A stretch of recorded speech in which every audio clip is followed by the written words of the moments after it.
senator Ayuub Ismaaciil Yuusuf oo ka tirsan aqalka sare ee baarlamaanka Soomaaliya ayaa la kulmay jaaliyadda Soomaaliyeed ee magaalada Columbus Ohio isagoo maalmihii la soo dhaafayna ku sugnaa gudaha wadankan Mareykanka. kulanka xildhibaanku uu la qaatay jaaliyadda Columbus waxa uu ahaa mid xambaarsan fariimo iyo isxog wareysi ku qotoma xaaladda dalka Soomaaliya. marti sharaf ka kala socday qaybaha kala gedisan ee bulshada ayaa ka soo qayb galay kulankan xog wareysiga ee xildhibaanku uu la yeelanayay bulshada Columbus.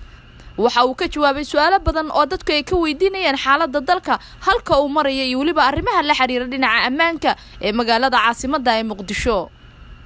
xildhibaanka ayaa maalmihii la soo dhaafay kulamo kala gedisan waxa uu la qaadanayay qaybaha bulshada asagoo ku sugnaa magaalada Columbus asbuucan. waxa uu la kulmay qaybaha ganacsatada, aqoon-yahanka, waxgaradka iyo waliba dhalinyarada. waxa uu gudbinayay fariin ku aadan sidii qurba joogtu ay uga qayb qaadan lahaayeen isbeddelka dalka Soomaaliya isla markaana hantidooda, caruurtooda iyo aqoontoodaba ay dib ugu celiyaan dalka si loo helo dad iyo dal isku xiran. waatan sida ay u dhacday xafladii lagu soo dhaweynayay senator Ayuub Ismaaciil Yuusuf.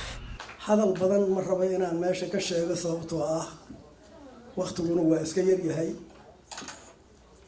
warkana inta badan waxaana la joogo siyaasi senator Ayuub Ismaaciil oo wixii siyaasada iyo wixii warba aan ku sugayay Soomaali waa mahmaayay samaysay waxaa la yiri caana daatay daladooda la qabtaa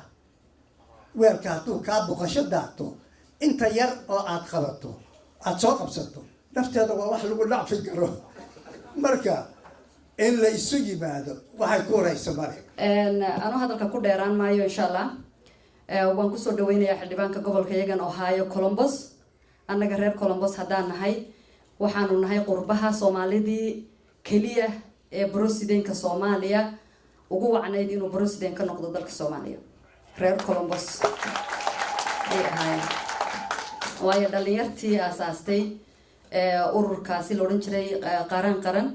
waxay ahaayeen dhammaantood reer Columbus bay ahaayeen. dalkeena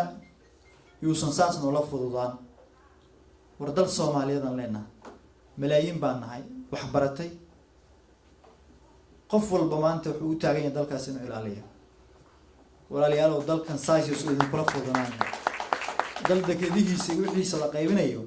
dalkiina saas uma fududa xilligan kaliya jirtay cid nagu soo dhacdana ma jirto maanta dawlad baan nahay dawladooda ka awood badan xafiisyadeedii hay'adaheedii haysata adduunyadana safaarada ku leh waqtiga la isboobayo la isdhacay lama joogo laakiin waxaan leeyahay dadka aqoon-yahanka ah inaad banaan ka soo hadashaan maanta oo dood iyo hadal hawadina wadanka wuxuu u baahan yahay khibrad iyo aqoon